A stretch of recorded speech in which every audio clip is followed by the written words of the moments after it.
Guys, good afternoon, good afternoon. So, andito naman tayo guys sa tanghaling tapat na oras po ng ating pagluluto. So guys, ngayon po ay ipagluluto ko kayo ng ginataang munggo. So guys, ang ating mga sangkap, meron tayong isang can ng coconut milk.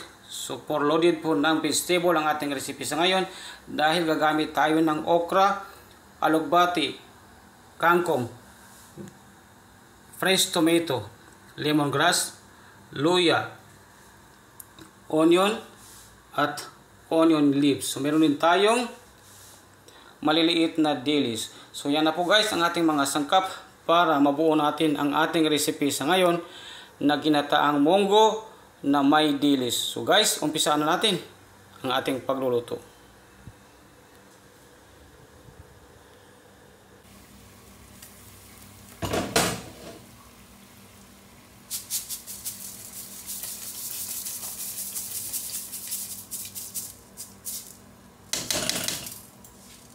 Ilalagay natin ng lemongrass para lalong lumabas yung katas ng ating lemongrass.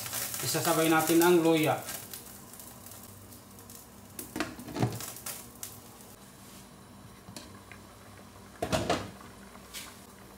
So guys, maglalagay tayo ng salt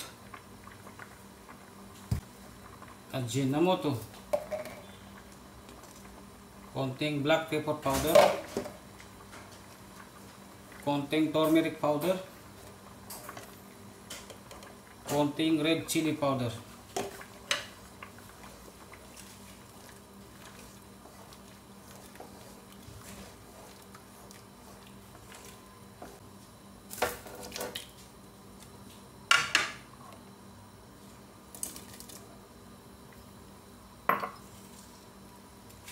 Maglalagay tayo ng fish cubes.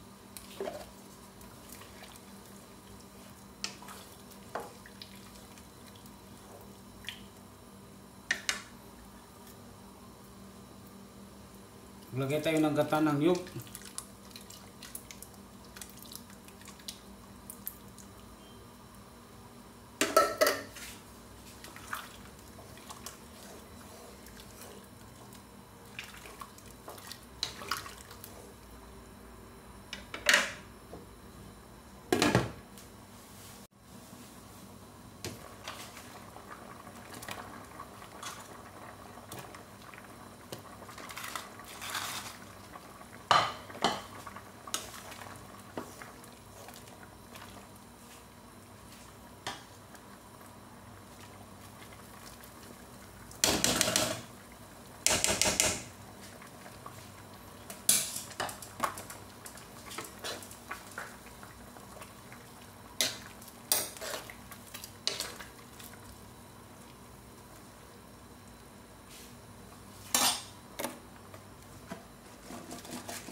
So guys, ang ating recipe sa ngayon is for loaded ng vegetable, pangpahaba ng buhay.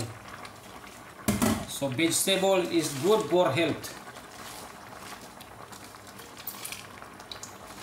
Main source ng mga main source of vitamins is vegetable.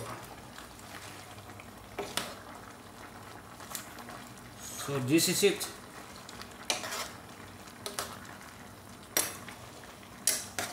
So within 2 minutes guys, luto na pong ating recipe na 4 loaded ng vegetable, ginataang gulay.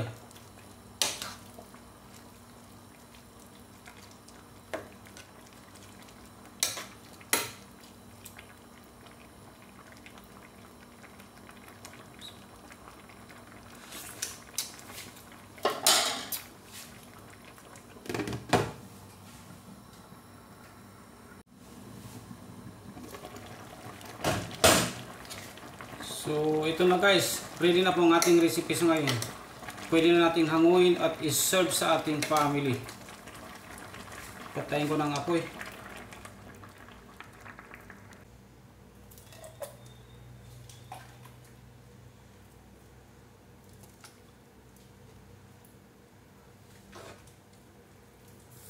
masustansya na ating nakukuha sa ganitong klaseng luto.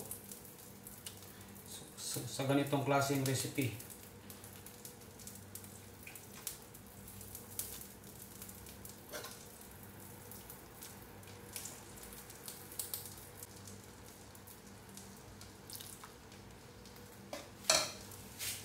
So, ayan na guys, ready na po. So, ayan na po guys, ang ating recipe sa ngayon, well done. Ginataang munggo na may dilis. So, please lang po guys, paki-share, like, comment, and subscribe or follow na lang po ang aking mga videos na ina-upload sa araw-araw.